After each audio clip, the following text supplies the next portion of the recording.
Tai Chi cure toothache? Can it cure the common cold? Will it give me a six-pack stomach, or enable me to leap tall buildings in a single bound? Find out today as we talk health and wellness on Talking Tai Chi with the Teapot Monk.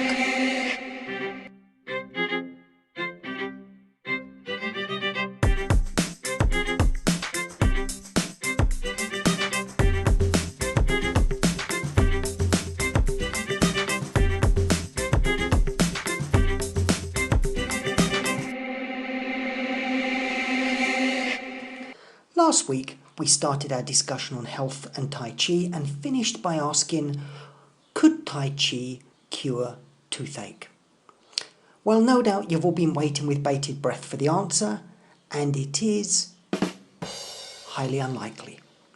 Neither will it help you develop bigger biceps, the stretching capabilities of Mr. Fantastic, or a Tarzan-esque shaped pair of thighs.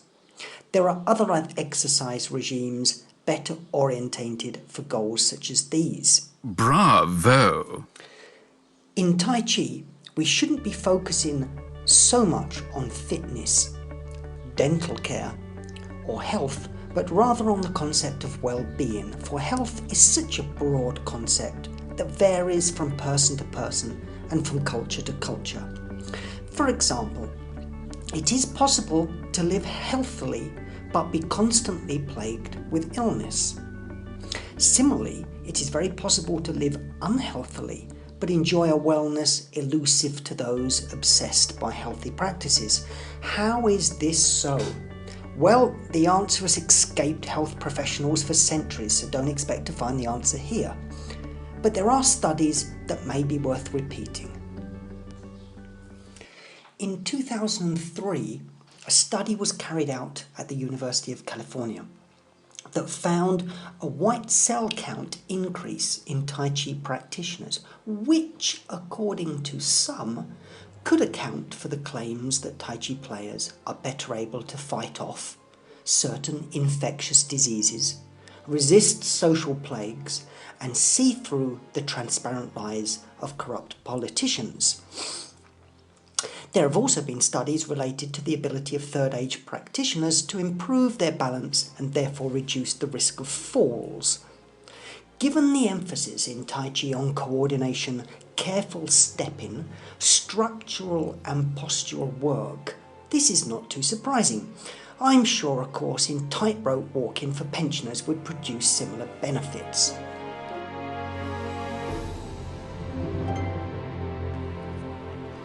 Other studies have also shown that a Tai Chi workout burns the same calories as, and I quote, surfing, horse riding, and even light stationary bicycle training. Now this I find a little surprising, but I suppose it all depends on the nature of the exercise and drills performed in your class. Some classes I've seen do adhere to very low stance in their forms, bag and sparring work, and lots of weapons wielding. But although this appears aerobic, it is most often anaerobic, which increases strength but burns few calories. So take it all with a pinch of salt. In fact, while you're at it, take a pinch of salt too, because we're all so desperate in this age of evidence and scientific objectivity that we want published reports on the benefits of walking vertically or breathing through our mouths before trusting our own instincts.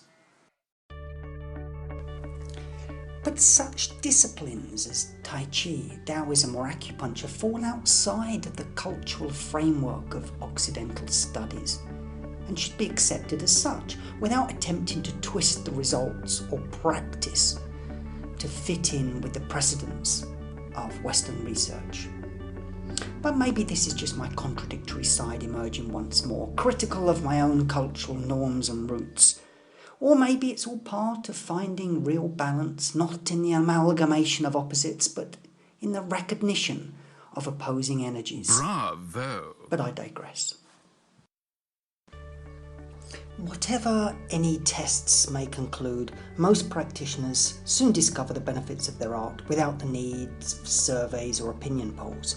Speak to the many people who have been practicing over the years and you will find a pretty similar story. Everybody reports that they experience greater awareness and powers of concentration, a sharper and more focused attitude, a calmer and more tranquil personality, the desire to write a blog on Tai Chi, the unquenchable desire to upload a video Facebook of your cat doing a squatting single whip, improved lung capacity, flexibility of ligaments and tendons, enhanced immunology, greater energy levels, circularity improvement, and an increase in strength. Strength in Tai Chi is a confusing concept. It comes not from the notion of muscular energy or adrenaline activation, but by simply developing good posture, timing, and the tensile strength of the ligaments and tendons, which accounts for the sense of gliding and smoothness in the form, which is what makes the postures blend into one another and gives us the energy levels independent of muscle size or the process of muscle tissue atrophy in later life. Which brings us on to the last question.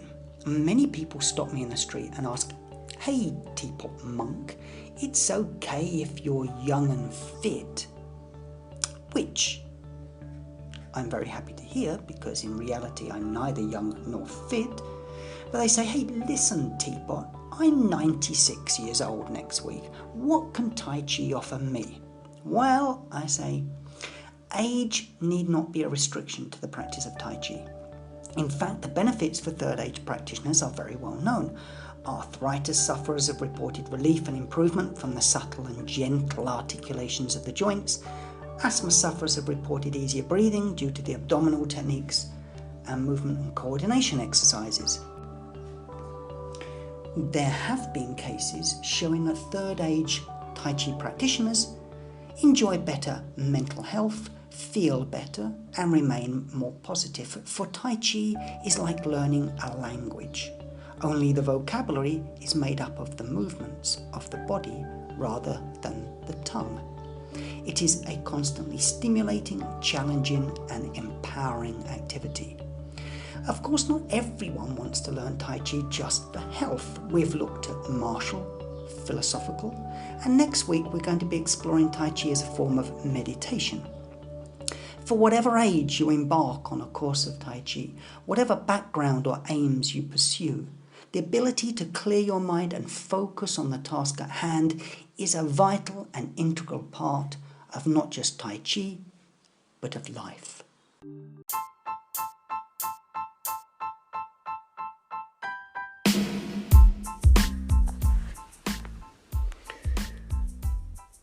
Looking to discover what Tai Chi can do for you, or curious and would like to know a little more? Well, just come over to 21stcenturytaichi.com. Look for the link in the show notes.